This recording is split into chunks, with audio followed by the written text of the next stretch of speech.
Okay, we can get started. Thank you very much for coming to the session here today. Again, my name is Randy Baltimore. I'm the Deputy CIO for Business Transformation. I'm really excited to have this session and these three panelists in front of us today. I think this session, which is about lessons learned for enterprise transformation, I think not only can they provide great information in their respective areas, but it's a great opportunity to open up a discussion with all you folks. Any questions you have, feel free to participate. I know we have we have paper and pens if you have any questions. Actually, if you want to just raise your hand, we'll get the questions from you and we'll bring them up here. But we do want this to be an interactive dialogue. And as I mentioned with this panel, you already heard from Ken, who just gave a great keynote discussion about the water price. So you can certainly feel free to follow up on that. This transformation encompasses so many different aspects. And of course, the themes that Ken was talking about are critical to it.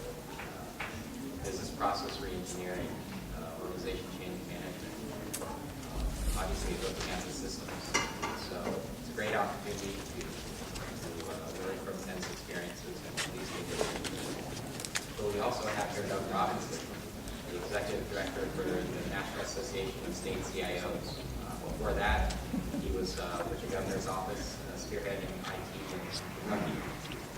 So he can bring great experiences across all of these areas, particularly around the types of transformations that are occurring across all the states and maybe internationally as well. So we're very lucky to have Doug here as well.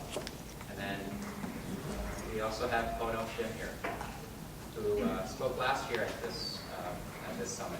And I can tell you that Pono's been very generous to our state over the last year, speaking to many departments for free to talk about change management and different types of improvements.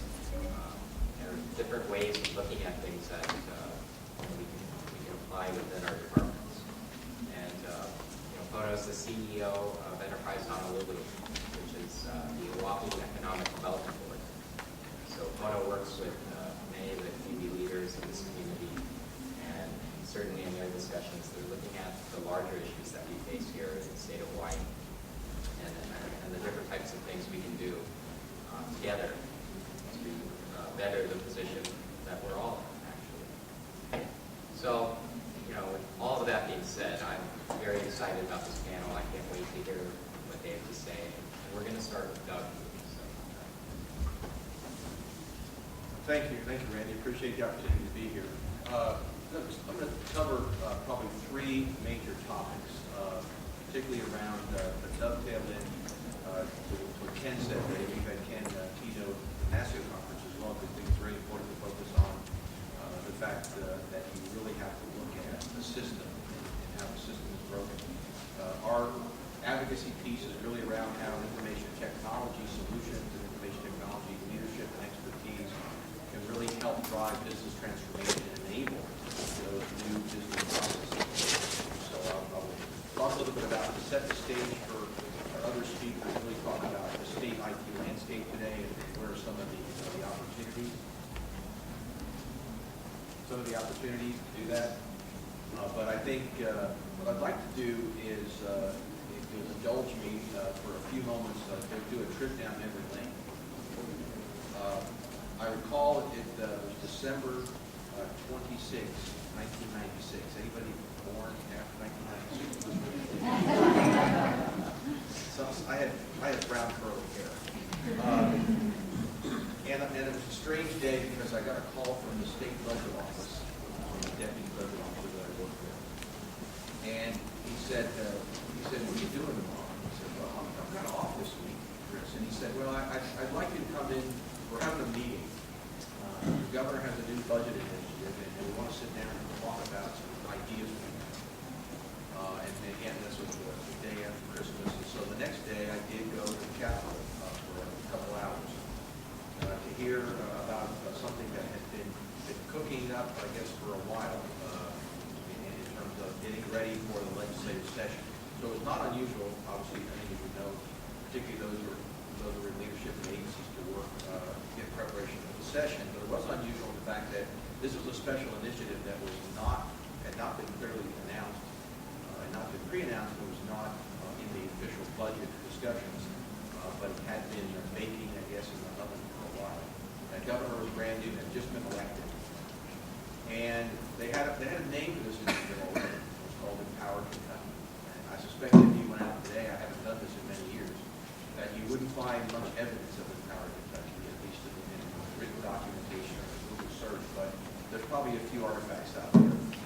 But we became one of the first, if not the first, state to do major business process reengineering and business transformation with a focus on 7 different domains, and one of those was information technology.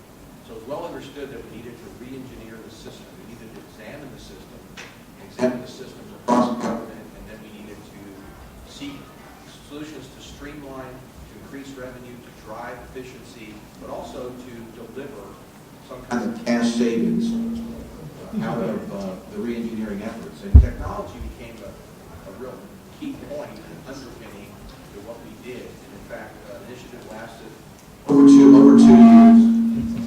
I had consultants in my office for about 19 months, and I wore both hats for about 2 years, where I was again working with the agencies looking for solutions. We delivered a new ERP. So I have a lot of deja vu as I listened to the transformation work here in the state, and I was given an advantage of seeing a draft of the work early on from Sonny to read and comment on.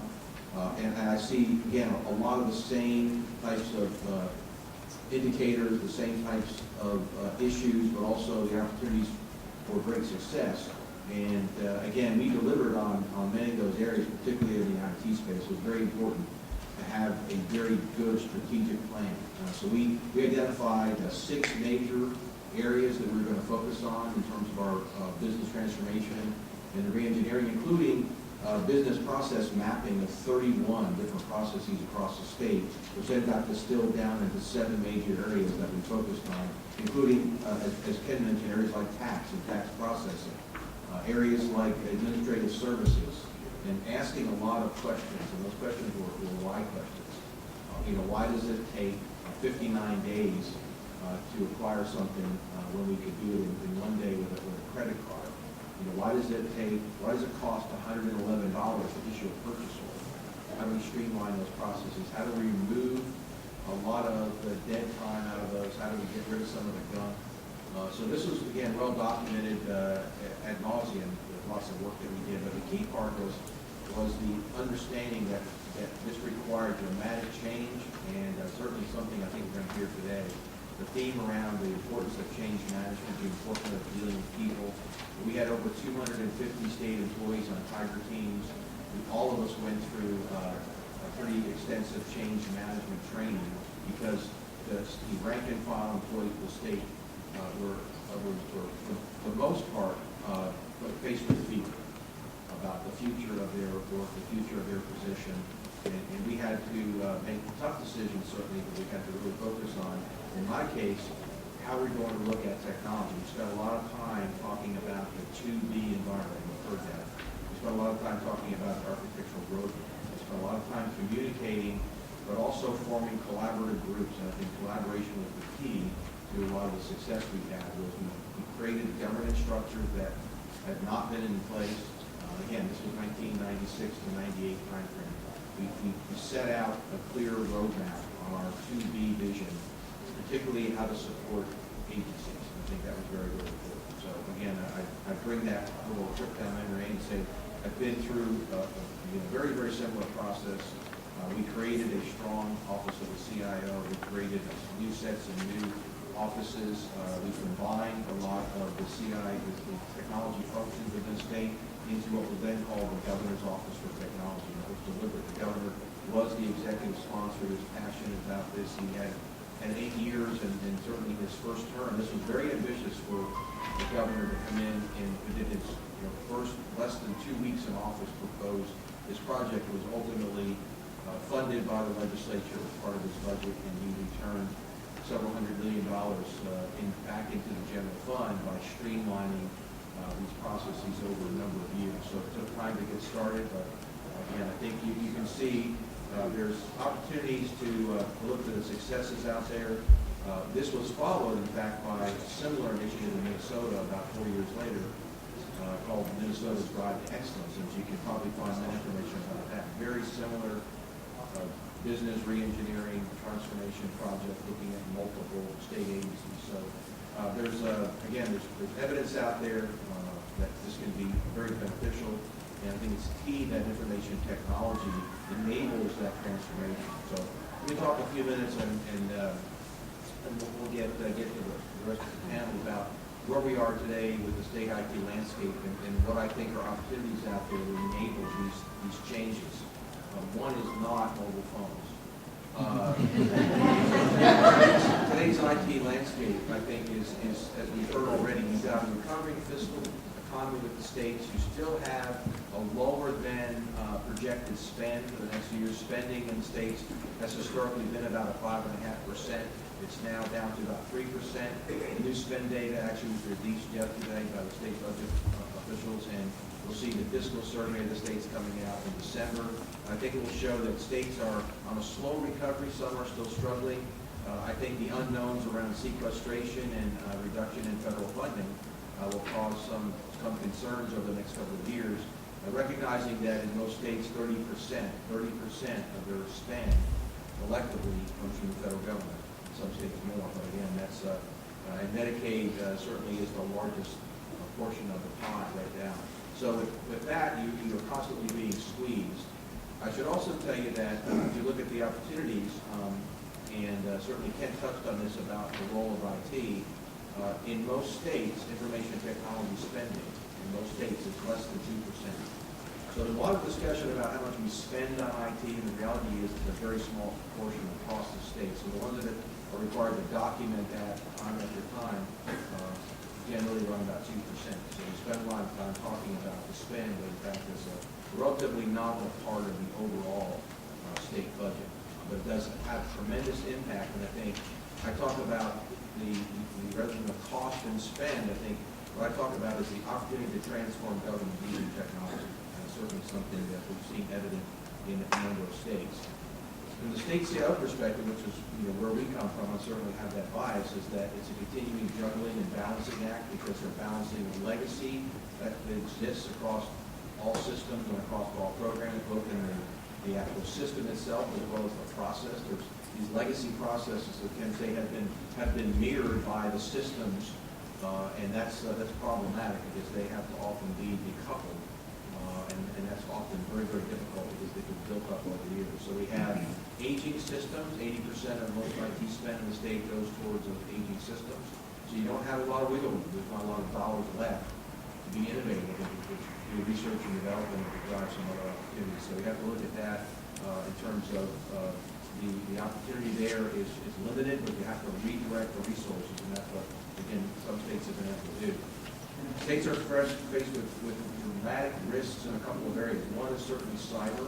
So while at the same time you're looking for innovation and you're looking for transformation, you cannot forget the basics around risk management. One is certainly increasing cybersecurity threat landscape, and the other is IT project management, because they both present dramatic risks. They both can present failures. They both can result in CIOs getting new job opportunities. The average tenure of a state CIO is 26.2 months. 26.2 months. So Sonny's at 30 months. So we gave him a little cupcake yesterday. So that's something to recognize, is that many of you may perceive yourself to be part of the B team, and I've been there. And by that I mean that we be here when they come, we be here when they go. And I think that's an important part of change management, is understanding that you need people to step up, you need people to be engaged, you need people to assume leadership roles and be passionate about fixing the mess of government in terms of the processes. I think technology gives us some great opportunity to do that. One of those great opportunities, I think, is open government. And by that I mean not just data, but accountability, transparency, articulating in a better way than we ever had in the past what states are doing. And certainly from a political standpoint and from a financial standpoint, it is very useful. So let me touch just on two or three, I think, opportunities in the technology space that I think offer support and I think enable around the transformation. And again, there's lots of processes from the state CIO that need to be addressed. But I'll talk about the technology piece, and then we get into Q&A, and we can talk about some of the other business activities.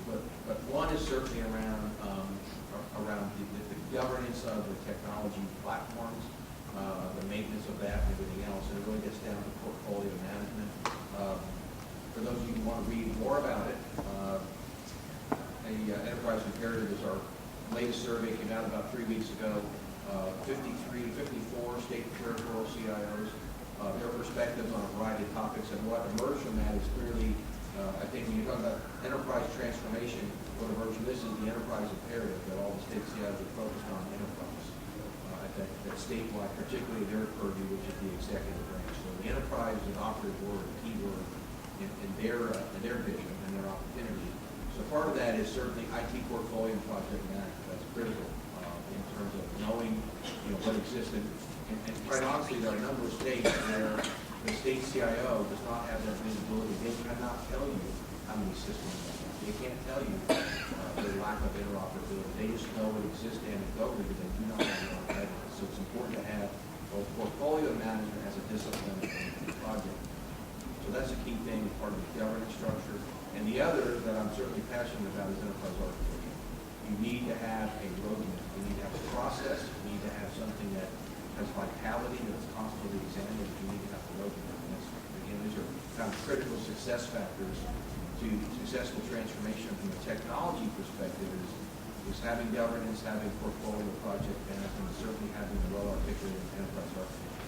These are all being addressed in Hawaii, I know, in my conversation, so that's important. The technology front, I think three things. One is certainly around cloud services and the transformation, again, of states going from system-centric to services-centric view of the world. And I think there's great opportunity. We've seen states where we've seen that. We now have we have every state doing something in cloud. In one way or another, we have some states, probably about 10, that are highly invested in cloud services. So they have on-premise and they're using third parties. They're highly invested in the cloud. And the rest are growing. But we've seen double-digit increases the last 3 years in asking state CIOs to characterize their cloud adoption. So it continues to grow. So cloud is certainly one we want to look at as an opportunity to, and again, it can support GIS and open data and backup and recovery, and certainly email. Most states are moving to cloud-based email at the enterprise level, so those are opportunities. The second one is mobility, and mobile devices and mobile services. The future of government is really a piece of glass in your hand, whether it's your tablet or your smartphone. That's the moment of decision for citizens, and that's what they want to see. And so that, again, that's an opportunity to rethink how we deliver services. And you might want to look at our initiative from this year, the mobile apps catalog on NASCIO, where we have a registry of over 200 mobile apps that states have developed. These are native mobile apps for iOS and Android and Windows platforms that you see all the neat things that states are doing. Hawaii's NASCIO Award for 2013 is about a mobile app for disaster recovery and for assets on the ground. So I think that's very interesting. So that's community management. So cloud, mobile, and the third, which again, all these are identified in the survey. The third, which I talk about a lot, and that is business intelligence and analytics. BI, BA, data analytics, predictive analytics. I think if you look at the opportunity in state government right now, it's not being exploited. States are dramatically underinvested in BI, BA capabilities. And so I urge all states to look at that. There are targeted opportunities, but I think at the enterprise level, states need to understand that in order to transform and have a sustainable business process, you need to have metrics. You need to measure, and you need to be able to analyze, you need to be able to predict. And states are the repositories of a tremendous amount of data. They have very little insight into their customers. They have very little knowledge. They have a lot of data and little insight. So I think that's one of the things that certainly NASCIO talks about. We have a lot of issue briefs on that.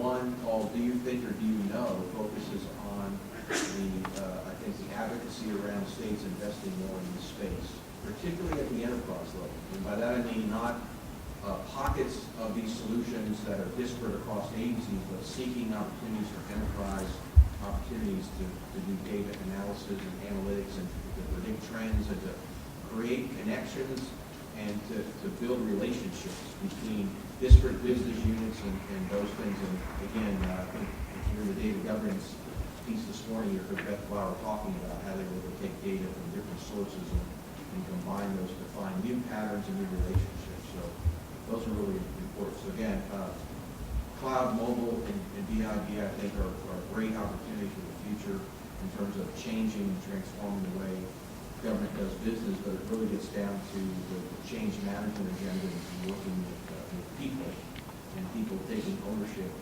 for that. And certainly with my experience in several years of driving that kind of activity in major statewide initiatives. So that's very cool. So got some other comments certainly for later we can talk about some other insights we have.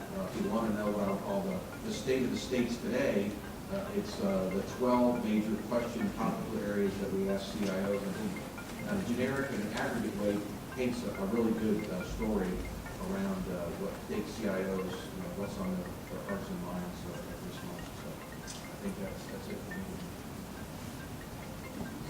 Sure. And if you do have questions, if you've written out questions, just raise your hand, and David and Abe are writing back, and they're happy to get those from you. Thank you.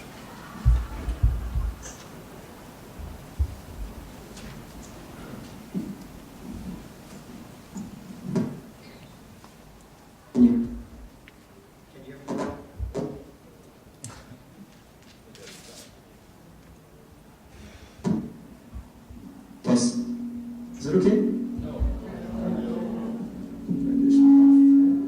Turn one off.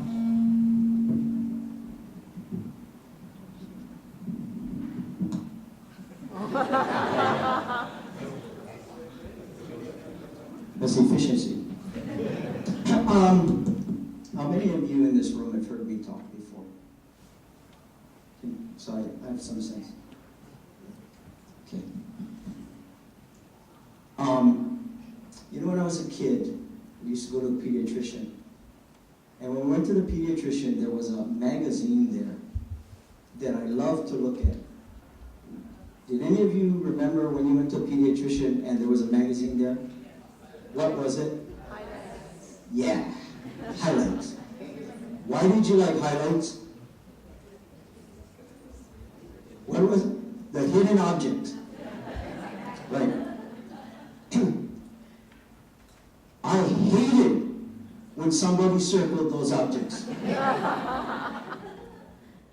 Because I wanted to find the objects. That explains why I'm a storyteller in the way that I tell stories. I think today what we do is we give people answers, we tell them where the picture is, and then it's no longer their ownership of that answer. And so today I'm just going to share a few perspectives, a few stories. And in my stories, there's going to be a lot of stuff. If you find a couple of objects that are helpful, then that's good for yourself. Open season today on asking me questions about those stories, if you want. The other thing you need to know is I'm a freak. About 5 years ago, a neurologist sat down with me and he hooked me up to a scan. And they wanted to show me the process of what meditation does to your mind and slowing it down. So they were going to hook up someone else as an example to illustrate to me. And I said, no, do me. So they did, and then they asked me to focus on some objects. And I did, and then they measured the brain waves and the alpha, the beta, the gamma. And then they pulled off the computer and they started showing me what it was that they had done. And they said, look at his alpha, it's normal. Look at his beta, it's normal. And then the doctor says, look at his gamma. It's like out of this world. So I'm sitting there, what's gamma? You know, because I'm a college dropout. I don't know what gamma is. That was the thing that Bruce Banner was working on in Hulk. And they said alpha I, beta C, gamma the cat. So alpha is the perspective of you, beta is the process of seeing, and then gamma is coherency, the ability to put pictures together, the cat. And he said, for some strange reason, your mind fires so fast that you put pictures together very, very quickly. You don't just see the cat, you see everything around the cat. And so I'm just warning you that there's a lot of stuff in these stories. That if you find something in it that you can find valuable for yourself, then that's what I think Randy asked me to come to talk about. First off, history. Those of you who have not heard me speak before, those of you who have not heard me speak before,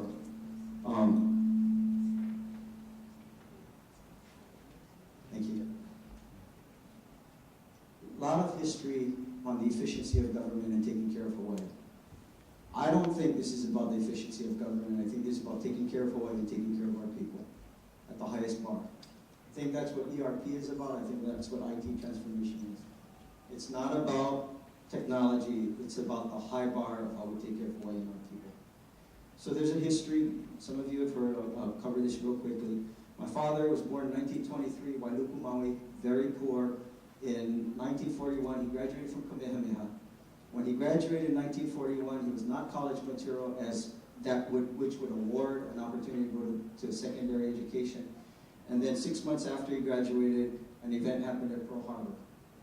And what that did was that moved all of these people into another sector. 4 years later, when that war was pow, now all of those men and women are college material because there's resources. There's a story and there's an object in that one. So he got his degree in economics from the UH Manoa, and when he graduated in 1949, he and 13 other men flew to Washington, D.C., and they became attorneys. 14 of them, including the late senator who was just awarded yesterday. 1951, 13 come home, 1 stays. He works in the Wage Stabilization Department of the Fed. Who is he working for? He's the administrative assistant to the undersecretary of this department, and the people he's working for are the founders of social and civil service reform from the Roosevelt and Truman administration. He said he worked and learned from the brewers. In 1953, there was a democratic revolution happening in Hawaii. Old man Rutledge calls my dad and says, Alvin, it's time to come home. Need your help. He comes home, he starts a PAC with Unity House, he starts to work in the private sector of labor, organizing. 1959, statehood comes, August. We've never had a statehood government, folks. We don't have a foundation for a statehood government. Somebody had to build a statehood government. So he's appointed Chief Attorney of the House of Representatives on December 15, 1959. He brings in his 2 partners, Yukio Naito and Herman Dorn. And the 3 men, in 30 days, draft 300 pieces of legislation so that on January 15, Hawaii opens with the first state legislature. There's a history. That's why when Randy says I've shared a lot for free, is because this is not for sale. This is for our people. That year, many of you are members of this organization. HGA founder Charlie Kendall calls my dad and says, Alvin, can we meet? He brings in 2 senators, and 3 of them sit down with my father and said, can you develop a retirement system for public employees like you did for private employees? And he drafts the first ERS in the United States, the first $1 billion pension program. Prior to that, there was only wages, salaries, and TDM. 2 years later, my mom's younger brother, Walter Heaney, my uncle, calls my dad and says, Alvin, can we meet? We meet, 1962. Alvin, can you develop a health and welfare benefits package for public workers like you did for the private workers? So he develops the first health and welfare benefits package for public workers in the United States. It becomes a model. You get a sense that there's a history here. And I'm not sharing this because our family or I need anything. I'm sharing this that maybe you folks can find the objects of the purpose for which he did things like that. When my dad passed away in 2006, he said we need to fix it. What do we need to fix, Dad? We need to fix labor. Spoken. We've begun working on workforce development. I work in economic development. I'm the CEO of Enterprise. I don't work on workforce development. I don't work to help people to be qualified for jobs. That sucks. You come work for me, by the time you're done, you are employable. There's a big difference between qualified and employable. I am highly employable, I've been told. My resume history is done. Because we have a lot of people today who are qualified, but they're crappy to work with. They may have the worst attitudes, terrible communication skills, and they don't show up for work. That's qualified, that's not employable. How we take care of boy and how we take care of our people. I'm going to need to get over it. Finish this up. Randy asked me a little over a year ago if he could meet with me, and he wanted to know how I took one of the most bankrupt organizations in Hawaii without any credentials and background in this area. I know nothing about economic development. To become the premier economic development organization, probably the healthiest nonprofit, and one of the most trusted organizations in Hawaii. How did you take the worst that was on the ventilator, and people were arguing about unplugging it, to become the premier? Because he said, we're in this process, but it's about how you transform the culture of change management. So I shared with Randy, the first person I ever shared this with, ad hoc. Aloha defines Hawaii's organization's culture because of what I was raised. This is not a solution, this is a lifestyle. Aloha is not a solution, it is my lifestyle. When you redefine the culture of an organization according to what I share and what I teach and what I learn, what I practice and live, you transform the culture of the organization. It's too short a time to go through it now, but many of you in this audience who have already asked for help already know the drill. It's just based on my calendar, and I just come. I say, how much do you charge? This is not for sale. How come? First of all, the criteria for me to share what I share is if you're going to treat it like it's a one-time thing, the answer is no. Because you don't transform an organization with a shot of adrenaline, and I have no 5-hour energy. It's work. Second is, I'm not sending you a bill. How come? I told you. Our organization is healthy. I have a sense that government has become very cynical, or our public workers, with contractors. Because contractors are there for a moment, and then they're gone. But do they really understand? That's what you talked about, the B team. They're going to be here now, and we're going to be here tomorrow. And so, I'm not a contractor. Just take care of one another. In the past 5 years, I'm 50 now, so I kind of disappeared from sight in 1978 at age 13. Because I used to spend my time downtown with my father. On weekends, from 1971 to 78, I went to the office with my dad. That's why I talk the way I am. That's the way I do, and that's the way I carry myself. Because I saw conversations and philosophies and probably nobody else has, just because I was a kid. And I checked out at age 15 in 1978, and then I come back downtown at 45, and I'm like, wow, this is a trip. What's a trip? Here's an example. We have systems now to accomplish goals and objectives. I call it Model A and Model B. There's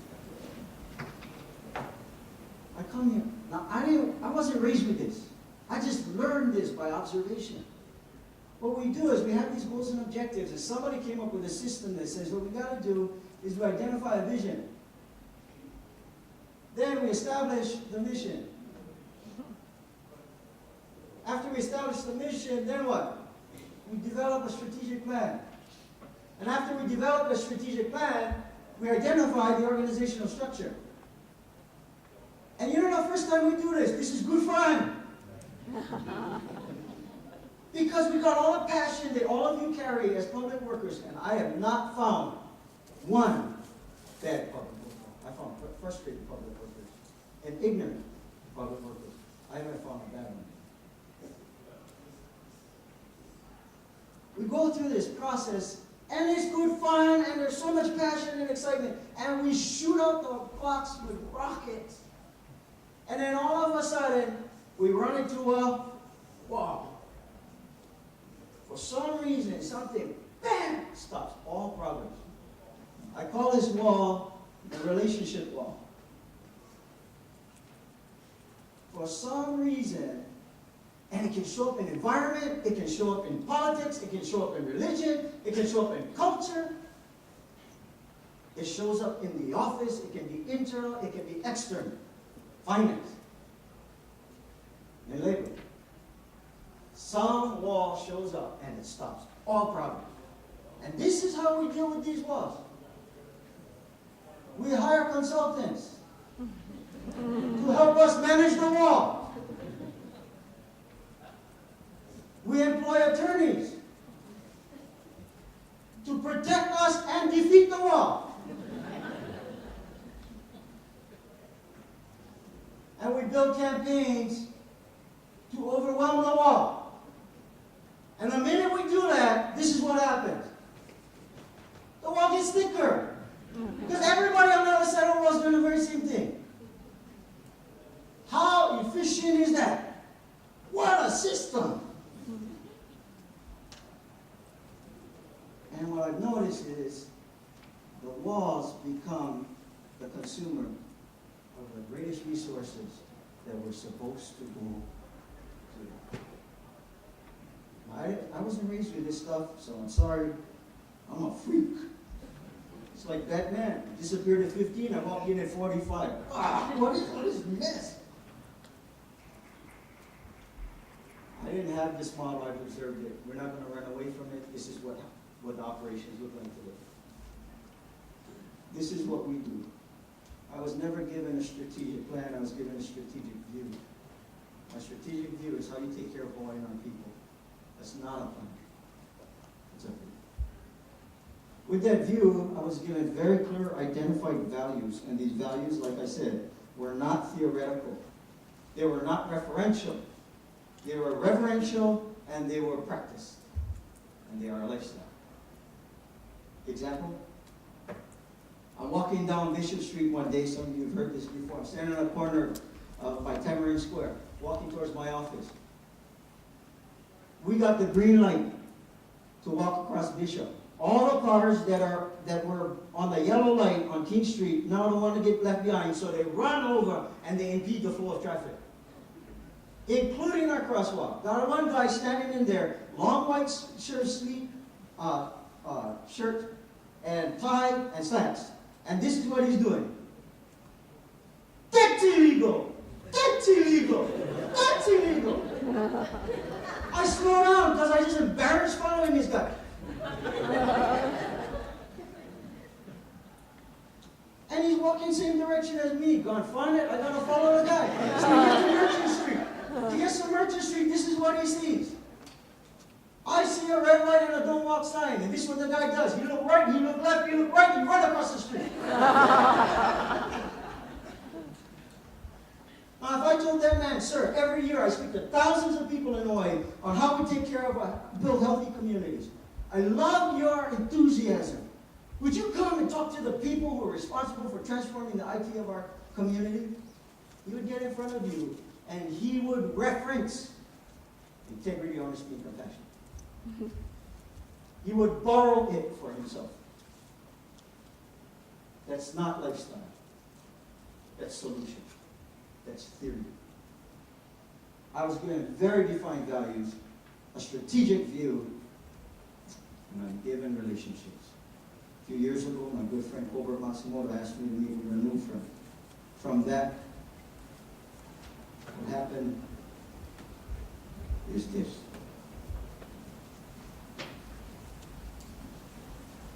Most people play in the circles that they exist. That's it. That's not how you get to the goals and objectives. Colbert introduced me to Randy. Introduced me to many people in this room. Introduced me to more people.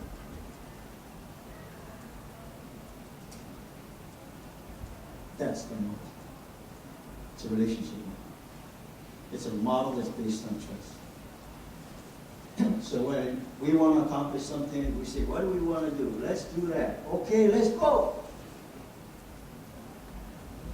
The resources. That's how Enterprise Honolulu was awarded the single largest federal tax credit in Hawaii's history from the Department of Commerce 2 years ago, $40 million. Everybody heard about the 75 race to the top, but you're not going to hear about the $40 million that a small organization got in a tax credit on our own. How come? Because one of the values, you don't blow smoke in front of everybody. You just, it's lifestyle. It is our values. Because when it's time to go and pull a team together, we're not dealing with that. Now, you're going to have bumps, you're going to have wrinkles, and that doesn't guarantee me that we do everything we want to do or we can. I think I get better yeses and no than anybody else in this community because a no's a no, and it's not a personal no. It's we cannot do that because it's not what we've done. Okay? And a yes is a good yes. Look how much resources we save and we efficiently can use. No. So we're not going to change this. So what I offer is a hybrid. In the process of doing this, we remember this. We implement this. That's why I've been so blessed that I could work. I think I've done 14 trainings for unemployment insurance, Department of Transportation. I think I've done 12 on every island, Office of Youth Services. It's just shit. No bill. Just shit. How come? Upper management, middle management, or senior management, middle management, rank and file. All part of it. I think that's enough for now.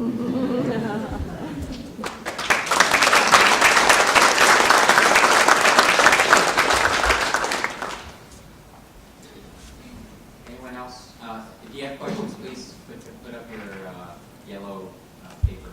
But now, everyone's had the opportunity to hear from Ken from the keynote speech, but I'd like to give Ken an opportunity to say a few words, and then we'll go to their questions.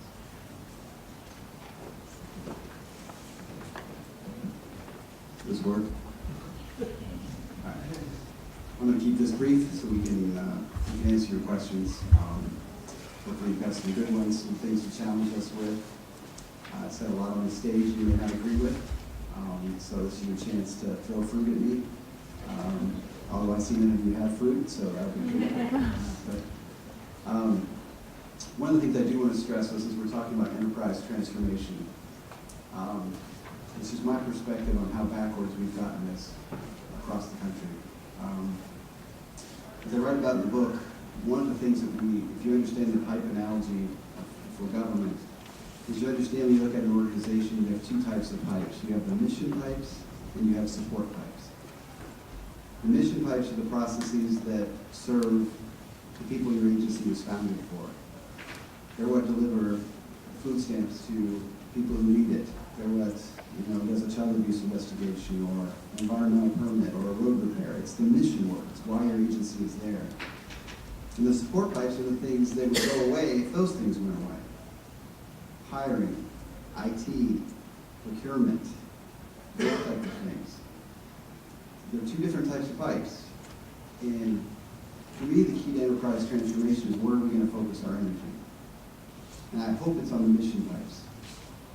Because too often when I travel across the country and meet with government agencies, I'll start off and I'll go into the conference room with the senior staff, and there's 8 people around the table.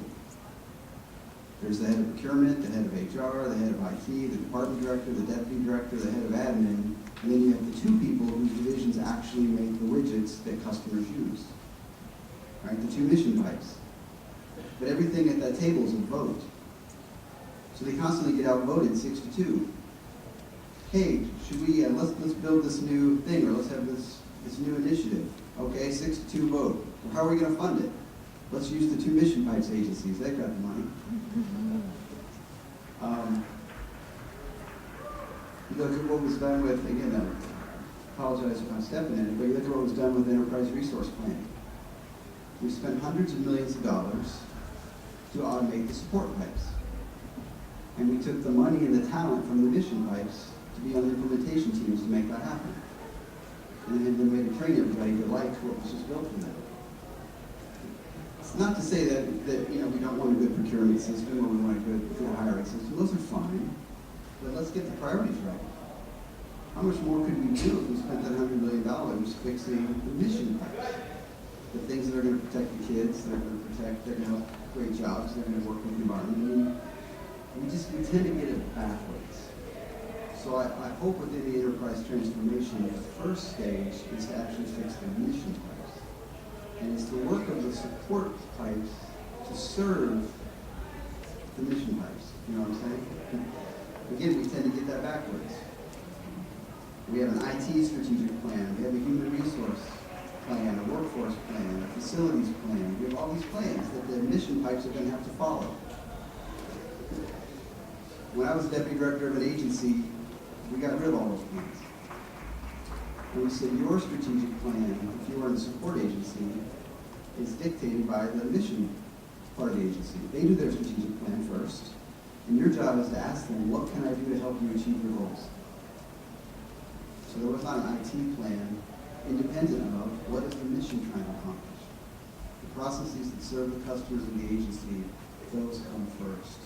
And every initiative should be supporting how do we make that better. And the same is true with IT. IT can be a great resource for that. But it's got to start with the questions of what are the mission types of the agency, where are the constraints, and how do we fix those things? The reality is we don't have to fix all of state government. We've been trying that forever, right? But what are the really critical pipes of state government? What are the ones that are most vital to this healthy Hawaii that you're talking about? And even inside those, you don't have to fix the whole pipe. Where's the water getting stuck? Where are the biggest keys? Where do we have these constraints? And how do we bust those? How do we fix those? And if you focus on the key constraints of the key pipes, you will do an amazing amount of good in a really short period of time. As I was talking about in the presentation, these makeovers, when you do them inside government, they don't take 2 years or 3 years. You can create a new house in 7 days. You can create a new government process that's 80% faster, serving 40% more people with fewer errors in 7 days. It doesn't have to take a long time. So, anyway, I thought I'd step in one more thing before we turned over to questions. And I invite any pushback over there. Okay, so we do have a question, and the question actually is for Doug. Where does information security fit into the IT architecture that you referred to? In our agency, security of information is critical to our operation.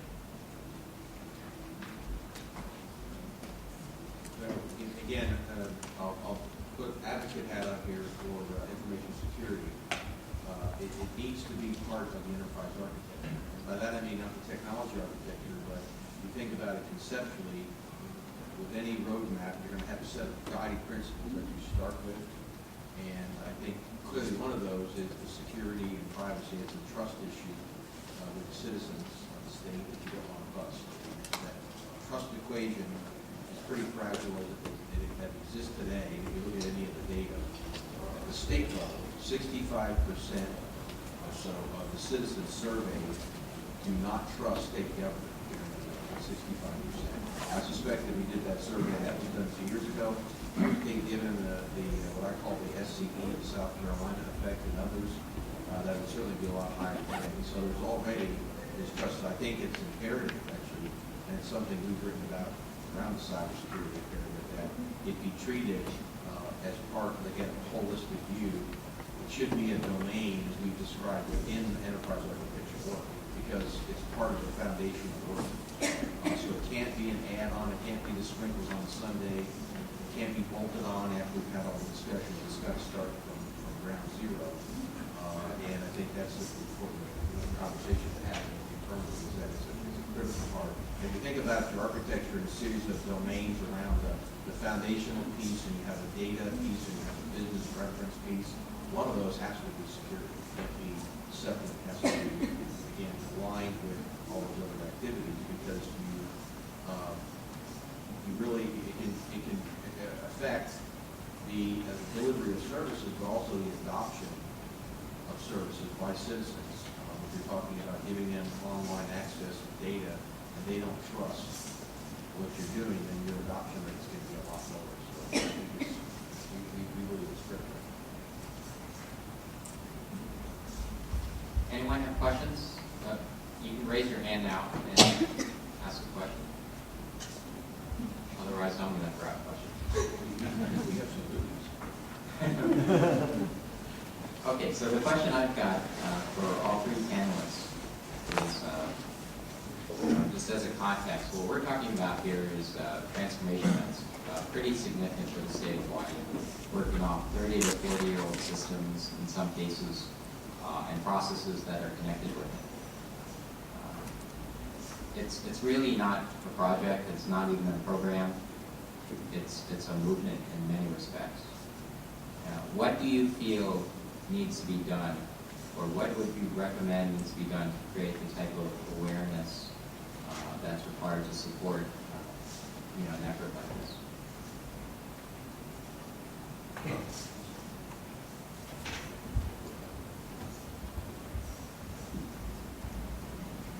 How do you create awareness? Let me give you my first experience with change in state government, just to so you know my history. So I'll give you his history. My history, I first went to work in state government as a management analyst, whose job it was to drive around to small water and sewer companies and tell them I could help them manage their operations better. Well, I'm from the government, I'm here to help you. I'm 22 years old. I've got lots of advice to help you run your organization better. So that was a lot of fun and highly unsuccessful. But we were part of the larger agency, and then of course part of the whole state. And very early in my job, I got dragged into an auditorium. And what are we doing? All the state employees are being collected into one auditorium. Like, what's this about? I have no idea. But there was people in cheerleader costumes. There was logo shirts. There were mugs. All kinds of stuff being handed out at this big awareness event, or something I wasn't aware of. But so I asked, and so what it was in our state, we had a enterprise system that paid our vendors and kept track of our employees and all of the things that enterprise systems do. It was called the Statewide Advantage for Missouri. And that was its name was SAM. Right? So apparently that system was old, and we were getting a new one. Hence the celebration event. We were getting SAM 2. So that's what the logo shirts were. Everybody had SAM 2 shirts, and there was a banner, and they had a song, and we all got mugs that said SAM 2 on them, creating awareness for the new computer system that was going to pay vendors quicker, that none of us cared about. It took about 2.5 minutes during that auditorium session before the employees changed the name of the system. So the original system was called SAM. This one was called SAM 2, which the employees changed the name of it to Son of Sam.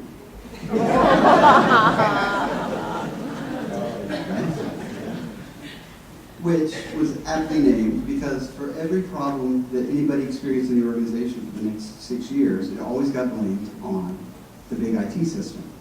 Right? Everything was fine here until Son of Sam came along and ruined our lives. What they did is they painted a giant target on this new computer system by naming it, by celebrating its creation. You know, we have all these beliefs about how we get buy-in. That we get buy-in in an organization by the mugs and by the t-shirts and kickoff events and naming it, sending out a newsletter. Because we want everybody aware and everybody bought in. And the reality is what you're doing is you're making a target out of it. Right? You're also making it that other thing. There's your real work and then there's the whatever this initiative is. Right? Some of the best advice I've ever received on change initiatives came from Dr. Evil from Austin Powers. Zip it. Which is, we don't need the names and the kickoffs and the mugs and the logos and things like that. We just need to do the work. And if you do the work and what you're doing makes a difference, people will know about it. And then you can talk about the results you accomplish after you've accomplished something. But we tend to go out and we advertise our intentions. We celebrate our intentions. And we go, here's what we're going to do. We're going to create this new system. Everybody get excited about it. Let's all get fired up. And we just build up expectations. And then, of course, it's complicated. These changes are always complicated. Everybody's shooting at you. It's just, we just do it all backwards. So again, my advice on these transformations is rather than trying to build all this awareness and buy-in, is let's do the work and let the work start to speak for itself. One of the guys that I met, so the job that I was describing to you, when I was involved in, did you guys go through the total quality management movement in Hawaii? Did you do TQM or whatever it was? So every decade there's a new management fad, and that was, when I was into the workforce, TQM was the one. And so somehow I got drafted into to be our department's volunteer for the TQM effort, which I thought meant they thought a lot of me. I later found out they thought I was expendable. So I was on the steering committee and all that stuff. And anyway, so I'm going back to the office and I'm going cubicle by cubicle, proselytizing to everybody about how great this quality stuff is and we should do it and how it's going to save our agency. And finally this guy dragged me into his office, and he'd been a state employee about 25 years. And he sat me down. I could tell right away he wasn't as enthusiastic about the quality as I was. And he said, Ken, I want to show you something. And in his office, he had one of those vinyl accordion-like dividers. The only kind of thing you only find in a government office, right? It's like brown, fake gnawed-eyed looking thing, whatever. Anyway, he takes this thing, he opens it up, and behind him was a wall of mugs. He had collected every mug from every change initiative of his 25 years in state government and built it as a shrine to failure. And so he looks at me and he says, Ken, are you going to be another mug on my wall? Now that hit me right in the stomach. Like, no, Bob, no way, I'm not going to, this is so different, this is Fast forward 3 years later, mug on the wall. Point is, again, we've got so many of those things. The employees they're tired of it. They're cynical of it. Again, if we're gonna do these kind of efforts, it's not that we're trying to be secretive. It's just that we're not going to brag about our intentions. Let's brag about our results. Let's not name the initiative. Let's not give it a catchy name because the employees are going to change it. I guarantee it. When I was working with the DMV, our automation system, which was called FASTER, acronym, it's always an acronym, Field Automation System for Titling and Registration, FASTER. You never name an IT system after speed, never. FASTER was 5 years late. One of the employees took their logoed shirt that said FASTER and they changed they had their wife sew an E over the A, so it said Fester. And that became the name of the system, was Fester. Again, don't do it. Don't do it. Just do the work and be very loud about the results your work has accomplished. And I think you'll get a lot farther. And if that work affects the mission pipes that your customers will actually notice, all the more. But if you're trying to get a bunch of people excited about a system that has no impact on them, but it creates nothing but hardship. They're not going to buy in, no matter what the t-shirt looks like. You know what I'm saying? So, anyway, that's my lesson. What was the question?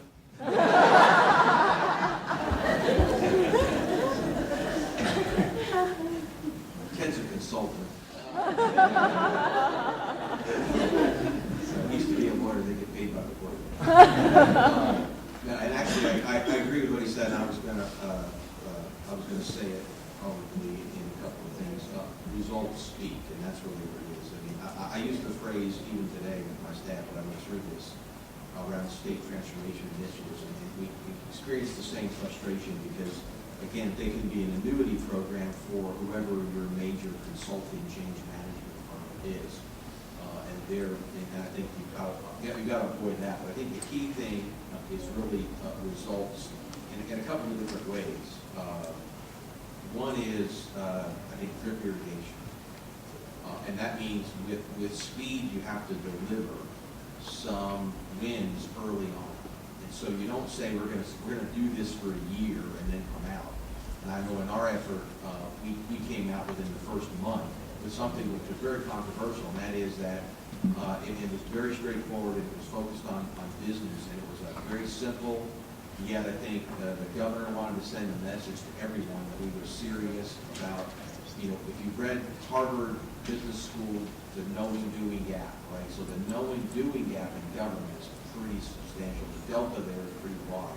So we know a lot, we tend to not execute, so there's a gap there. I think that's what, certainly my experience many years ago, that's what we did right off the bat, is we picked a project that within the first couple of months we could execute on and say, we're serious about it. And that was actually closing all of the state warehouses for stores, store paper and pencils and things, and reassigning all those people to different jobs and saying, that's not part of the mission of government, is to run warehouses full of office supplies. And we're going to outsource all of that. But within the first month, news came out that was part of the process redesign. And within 2 months, they had actually made the announcement it was going to be done. So we didn't have a party and have cupcakes or anything. It was just a message that went across that, well, this is not another little study. We're going to look at it for years or months and put it on the shelf. We're actually going to do that. So I think drip irrigation is really important. It's much more difficult to do on the legacy side, obviously. So I think coupling the legacy environment while you're balancing that with innovation, where you're rolling out perhaps in the technology space, mobile apps, or you're doing something with open data, you can keep all those balls juggling is very important. So that's kind of my approach to building that campaign. I would definitely, having gone through a number of those myself, is not to spend a lot of time patting yourself on the back. Deliver results, deliver them quickly, and have that drip irrigation model so you're dripping out. And it can be relatively modest results over time. The Big Bang Theory does not work. It doesn't work today in today's environment. People's expectations and their attention span is much too short to do that. So I would again argue for getting those results out there quickly. Good answer, Ken.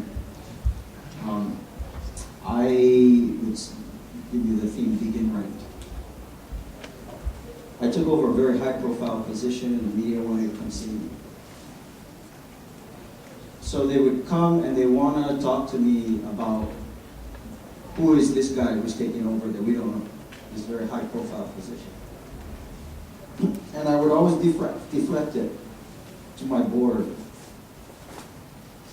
And then at the end, they would ask me this question: is there anything else you want to say? And I said, thank you for allowing me to keep my anonymity, and that's not a request.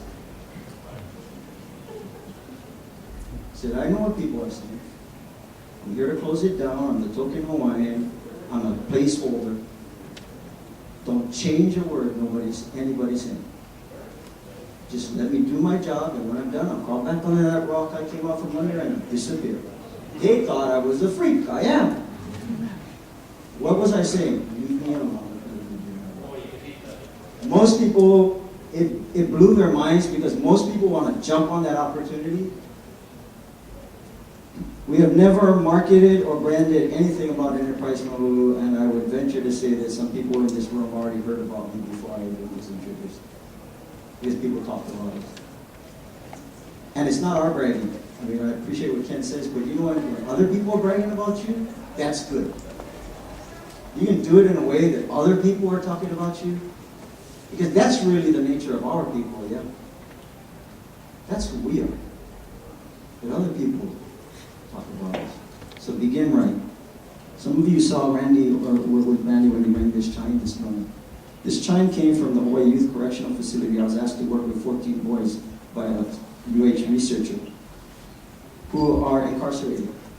And she gave me this chime and she said, you begin the class by reading the chime, you end the class. She wanted to see what I would do to work with these boys who are ADHD, severe ADHD, all traumatized, all some level of drug abuse.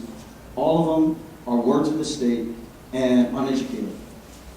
So I sit in this hot gymnasium at 6 o'clock at night in May. And I said, I'm going to ring this chime, and what I want you to do is I want you to listen to the sound. And when you can't hear the sound anymore, I want you to raise your hand. To let me know that you can't hear the sound anymore. Now, this is not a competition, because depending on where you're sitting, the sound is going to hit you first, or disappear. I'm going to do this with you.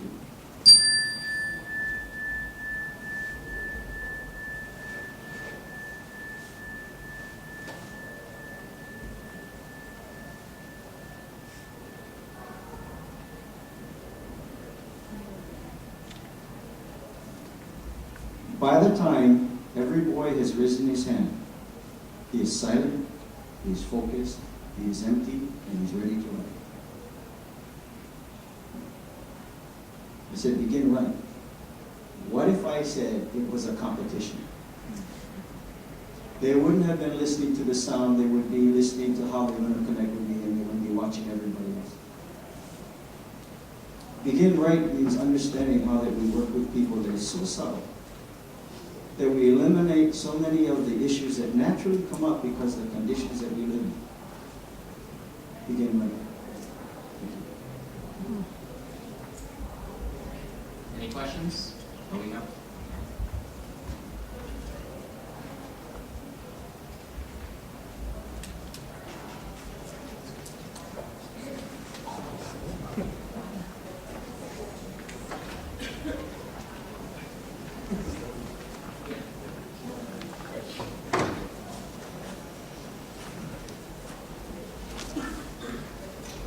Okay, the question is for Pono. Transformation or evolution of change management is easy to say, has created disgruntled employees, even though they have played roles in the change. How should we address this conflict? Thank you. So this is not a one-time thing. So I usually go in and do an hour-and-a-half presentation. And then we come back and we do what's called ad hoc, which is we start to sit down and really define what are the issues, what are the relationships. So I did this with one organization, some of the senior management. And you know what it came? One of the issues that really showed up, it was between the supervisor and the manager. And she has a job that she has to do and she has to deploy, and it's a system of IT. And she's got a deadline on it. And so she feels so committed to this process and to her responsibility as a manager. But all of the engineers that she's got to work with think that she's the bad person and this is her project. Because her supervisors are not in alignment when they come out or endorse. That's not a system problem, that's a humanistic problem, that's a relationship problem. And so we sat there for an hour and I started to just glean out of them, what are the issues? And as they did, we had to differentiate between what are problems and what are symptoms. Because what most people are addressing are the symptoms, it's the noise. But that noise is coming as a result of a problem. It's not the problem, it's the symptom. But what we traditionally do is we want to answer the noise. But listen below that noise, and there's a problem there. How do we address that? One of them came up. Okay, so when this is being deployed, and then the engineers go to the manager and complain, and says, but this is going to cost, this is going to cost, this is going to, oh yeah, it's okay, so you don't have to do it. Whoa, what does that do to that manager? Feels like she's thrown under the bus, right? So why do you think he's doing that, I asked? Because he doesn't want to be a bad guy. Now there's usually some fears with that. And the motives are really simple. There's only a few. Fear of losing a job, fear of not being loved, fear of not being appreciated. I mean, there's only a few. You can tell I'm a pretty strong guy. I mean, if you look at my board of directors, you got to be strong. I got 33. So I probably do things that other people, if they did it, would think of themselves as bad guys. Example, Maisie wants to meet with me 5 years ago. She wants to meet with 4 or 5 board members. I invite 5. One of them tells me, "Come, I'm probably not going." How come? You know when she was lieutenant governor, she was nasty to us, you know. Oh wow, I'm so sorry. I didn't know. Yeah, you know, she did this and she did this. Maisie came out of my father's office. She did this, and this. I'm so sorry, I didn't know. Why do you think she wants to meet with us anyway? It's probably political. Exactly! It's political. Why are you bothering me with her? What is this man revealing to me below the words? This man who's a Princeton graduate, he's the CEO of one of the largest companies in the world, one of the kindest, most generous gentlemen I know. What is he revealing to me? He's a wounded man. And because we have such a wounded community and we don't clean our wounds, what happens? Their work, what was it? Fester. It gets infected. In fact, it gets so infected, what happens? Gangrene sets in. Everybody's got gangrene. What's the next step? Surgery. So we're going to conduct surgery on these. Is there an aloha response? That's what it's called. That is the aloha response. You know, Alan, in the past year that I've been CEO, if I had to consider everyone's agenda which requested a meeting with me, I probably would have met with very few people, if anyone. Oh, yeah. It's the difference between Princeton and no degree. Oh, yeah. However, regardless of why someone wants to get with me over here, my objective is to take the conversation to a higher level about what it means to take care of Hawaii and our people. So you don't need to know. Hold on. I'll be there. Said you don't need to come. Said I'll be there. This guy was the chairman of my board. High bar. They came. It was not a comfortable meeting. How come? The wound is still there.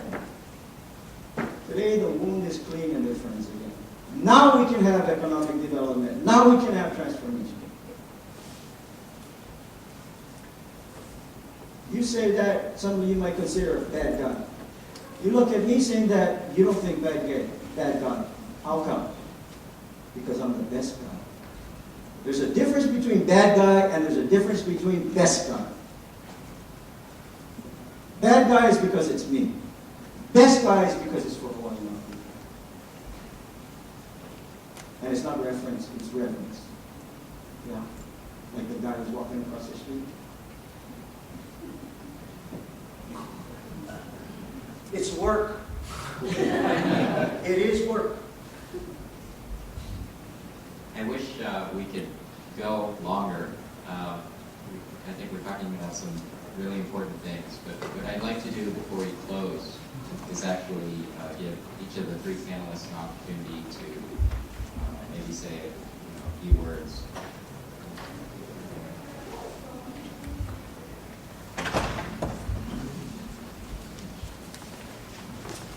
Well, I would just hope that you'll answer the call.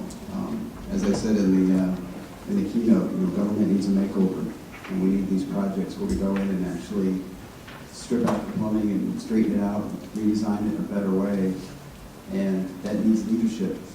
And we've been waiting and waiting for leadership to do that. And so I think by default, it falls on the IT community, because you're involved. You end up being these home builders, these project managers, these people who are inside the agencies trying to help them do things differently. So I would hope you answer the call to not just be great project managers, but also be great change leaders and help people understand how to do business process management as well as project management. It's a real chance for you to make a huge impact above and beyond what you're already doing. And so it's a skill set that I think we need to increase, and I think you're the people that can really make it happen. So like I said, I hope you'll grab a shovel and join the crew and make that happen. So thanks for doing what you do.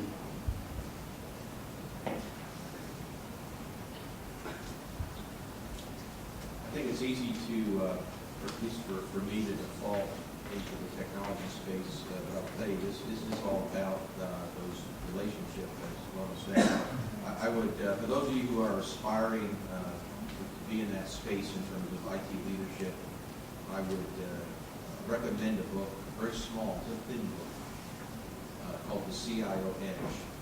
Focuses on 7 critical success factors, 7 major dimensions. And the most important one, I think, in the book is build horizontal relationships. So I think when you all have a gift, and you need to find out what that gift is and contribute, but part of that's going to be making sure that you build those horizontal relationships. The other thing I think I would advise you to do is remember 2 things. Number 1, fear is not a good motivator. That's often people are motivated by fear. I was a political appointee for 12 years, and I can think several times the work that I did was more motivated by fear than it should have been. But I have a sense of accomplishment in some of those other areas because I felt like I was contributing to the mission for a better government, for a better state, for a better run organization and enterprise. So that certainly is you're going to have those what's in it for me questions. Certainly the one that Paul addresses is paramount as around that I feel as strong as I feel change. No one, if everybody says they like change, no one likes to be changed. You've heard that. That's important to do. So I think try to look at that and approach those fears and look at the contributions you can make. And I think that's really important to do that. And see where you fit in. See where you can lend a hand and add to your contribution. But again, a big part of that is those relationships. And so my advice is talk to strangers. Talk to strangers. So we're told as children, don't talk to strangers. Talk to strangers. So I think that's what you'll find is you'll find a lot of commonality with people across the other lines of business and state government. You don't call them silos, you call them cylinders of excellence. It makes agencies feel better. But again, reach across and talk to your colleagues, and you'll find out that there's a lot in common and you can work on things collaboratively. By the way, that group that I was talking about, we had another ad hoc session, second one, it was incredible. And the senior manager, and the manager, they all got it. They're all high bar now. It's really exciting, so it does, but it's work. And it's work pulling up what is really the true issue. And that other question, though, before that Randy had asked, how do we work on it? I work on it. That's who I work on. How do we become so successful? I work on it. And if there's something that I would ask everybody is, consider yourselves. How important, and that leadership role, that's why I talk about reverence versus reference. Next week, Wednesday, is my last day of work for this year.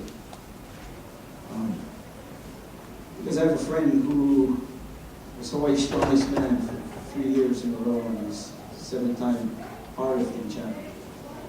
And he did nothing wrong, but in 2008, he was stricken with a renal disease that's hereditary. And this man, he's a police officer. He breaks into a door, he's the first one in the door.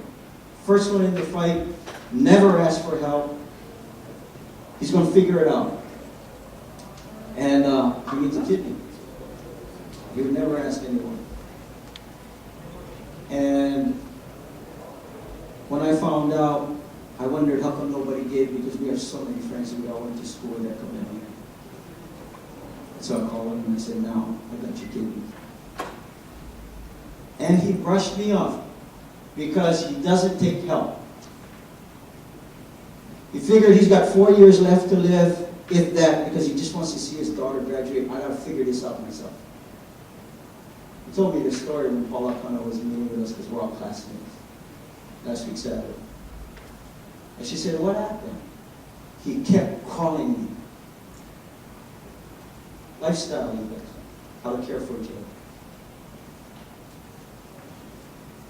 Now, I just want this to be between you and me. None of the boys need to know who's giving you the kidney. I want to be anonymous. He said, my friend is sick. Everybody thinks he needs a kidney. He's got it. He's okay. They didn't know how sick he was. Every time I took a test, I call him out. I got your kidney. To help hold that carrot in front of them. Not fear. I love that. Except he wasn't getting better. Finally, last May, I said, you know, I think I better tell the boys. He said, yeah, I think that'd be a good idea. Your cousin's trying to figure out who's the person. What happened was, now that everybody knew, now everybody could get some skin in the game. And so he said, man, Colano is such a good friend. He calls me every week. What Bob, Boydie, Heina. I'm good, but I'm not good enough to do it by myself. I hope you folks find the hidden objects in that story. Thank you. I just want to thank all three panelists for your insightful comments and candid insights, actually. Would everyone join me in thanking